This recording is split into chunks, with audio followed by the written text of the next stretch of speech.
శ్రీమాత్రే నమః. శ్రావణ మాసం వచ్చేసింది. ఈ 10 తప్పులు అస్సలు చేయకండి. అత్యంత శక్తివంతమైన మాసం శ్రావణ మాసం. జూలై 25 శుక్రవారం నుండి శ్రావణ మాసం ప్రారంభమై ఆగస్టు 23 వరకు శ్రావణ మాసం ఉంటుంది. అష్టలక్ష్ములు భూమిపై సంచరిస్తారట. కాబట్టి లక్ష్మీదేవికి ప్రీతికరమైన శ్రావణ మాసంలో తప్పనిసరిగా కొన్ని ఆచార పద్ధతులను పాటించాలి. తెలిసి తెలియక కూడా కొన్ని తప్పులు చేయకూడదు.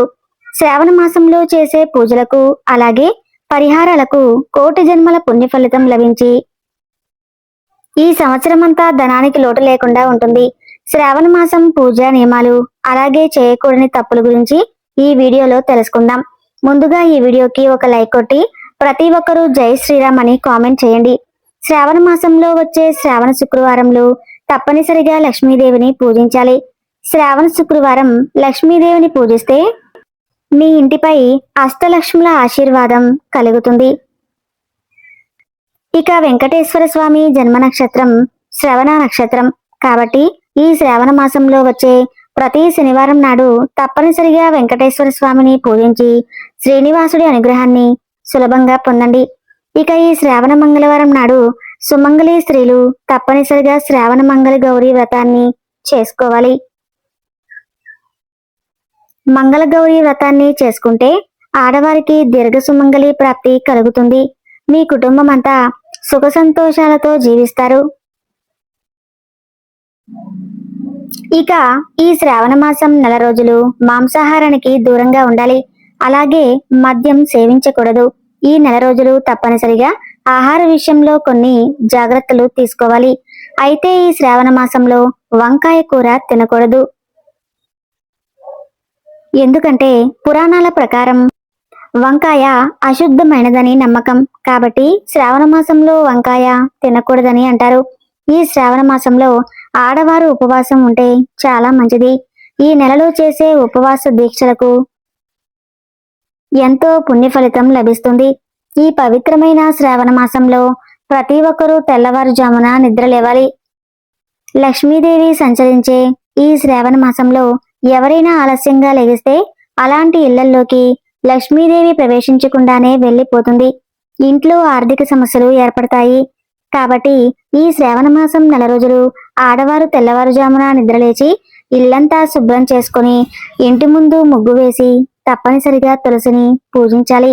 శ్రావణ మాసంలో తులసిని పూజించిన వారికి లక్ష్మీదేవి ఆశీర్వాదం సులభంగా లభించి కోరిన కోరికలన్నీ తక్షణమే నెరవేరుతాయి.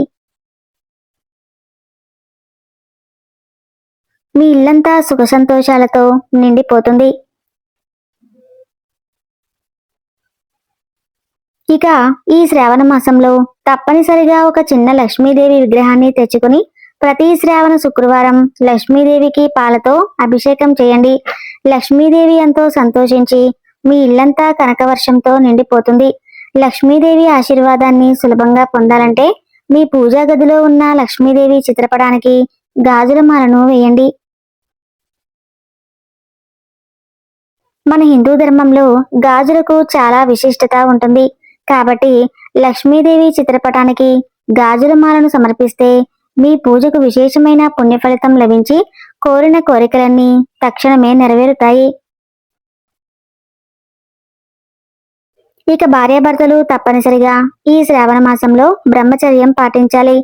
అమ్మవారిని పూజించే భక్తులు ఈ నెల రోజుల పాటు ఉల్లిపాయ అలాగే వెల్లుల్లికి దూరంగా ఉండాలి. అయితే కొన్ని నమ్మకాల ప్రకారం ఈ శ్రావణ మాసం నెల రోజులు పాల పదార్థాలను దూరంగా ఉండాలి. ఈ శ్రావణ మాసం నెల రోజులు ఆడపిల్లలు తప్పనిసరిగా చేతికి గాజులు వేసుకోవటం, కుంకుమ బొట్టు పెట్టుకోవడం, కాళ్ళకు పసుపు రాసుకోవటం, కళ్ళకు కాటుక ధరించడం, పూలు పెట్టుకోవటం చాలా మంచిది. ఆడపిల్లలు ఈ 5 ఆచారాలను పాటిస్తే ఆ ఇంట్లో లక్ష్మీదేవి స్థిర నివాసం ఉంటుంది. లక్ష్మీ స్వరూపమైన ఆడపిల్లలు జుట్టు విరబూసుకుని ఇంట్లో తిరగకూడదు. ఆడపిల్లలు జుట్టు విరబూసుకుంటే మీ ఇంట్లోకి జ్యేష్ఠాదేవి అడుగు పెడుతుంది. తద్వారా మీ కుటుంబంలో కష్టాలు ఏర్పడతాయి. ఈ శ్రావణ మాసం నెల రోజులు ఇల్లంతా ధూపం వేయాలి. ఇంట్లో ఎలాంటి చెడు వాసన లేకుండా మీ ఇల్లంతా మంచి సువాసనతో నిండిపోవాలి. కాబట్టి ప్రతినిత్యం ఇంట్లో ధూపం వేసుకుంటే లక్ష్మీదేవి ఆకర్షించి మీ ఇంట్లో స్థిర నివాసము ఉంటుంది. అదేవిధంగా ప్రతి శ్రావణ శుక్రవారం నాడు సాయంత్రం సూర్యుడు అస్తమించిన తర్వాత ఇంటి ముందు తప్పనిసరిగా 2 దీపాలు వెలిగించాలి. శ్రావణ శుక్రవారం ఇంటి ముందు దీపాలు వెలిగిస్తే మీ ఇంట్లోకి వెళ్లి ధనలక్ష్మీదేవి అడుగు పెడుతుంది. ఇక మీ ఇంటి ఆర్థిక సమస్యలన్నీ తొలగిపోతాయి. అదేవిధంగా మీ ఇంటి గుమ్మం ముందు తప్పనిసరిగా స్వస్తిక్ గుర్తును వేసుకోండి. ఇంటి ముందు స్వస్తిక్ గుర్తు ఉంటే ఇంట్లోకి ఎలాంటి చెడు శక్తులు ప్రవేశించకుండా మీ ఇంట్లోకి దైవశక్తులు ప్రవేశిస్తాయి.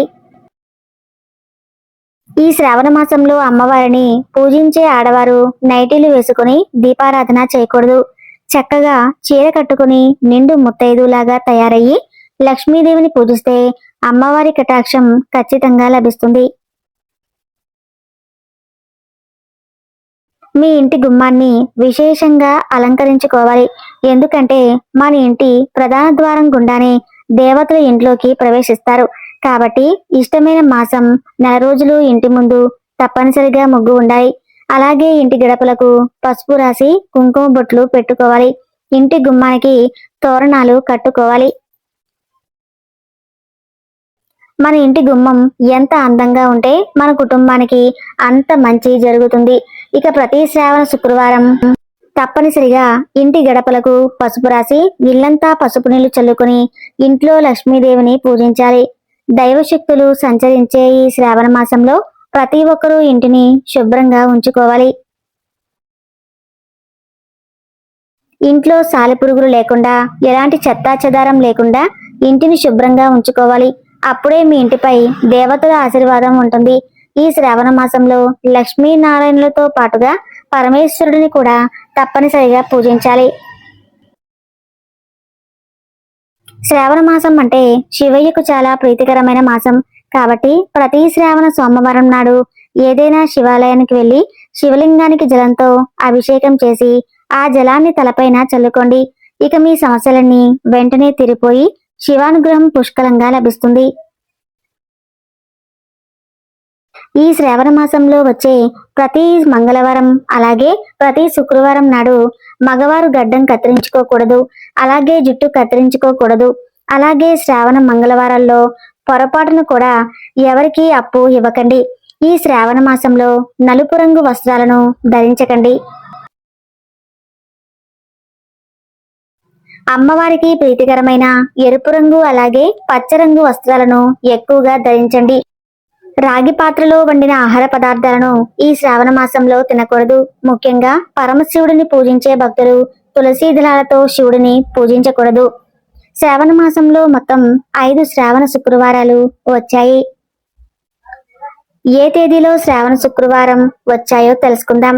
జూలై 25 మొదటి శ్రావణ శుక్రవారం, ఆగస్టు 1 రెండవ శ్రావణ శుక్రవారం, ఆగస్టు 8 మూడవ శ్రావణ శుక్రవారం. ఈ రోజునే వరలక్ష్మి వ్రతాన్ని చేసుకోవాలి. ఇక ఆగస్టు 15 4వ శ్రావణ శుక్రవారం. ఇక చివరిగా ఆగస్టు 22 5వ శ్రావణ శుక్రవారం. ఈ 5 శుక్రవారాలు నిష్ఠగా పూజ చేసుకుంటే అమ్మవారు కోరిన కోరికలను నెరవేరుస్తుంది. చూశారు కదా అండి, ఎంతో విశిష్టమైన శుక్రవారం గురించి. ఈ వీడియో మీకు నచ్చితే తప్పకుండా లైక్ చేసి ఓం లక్ష్మీదేవి నమః అనే చిన్న కామెంట్ చేయండి. ధన్యవాదాలు.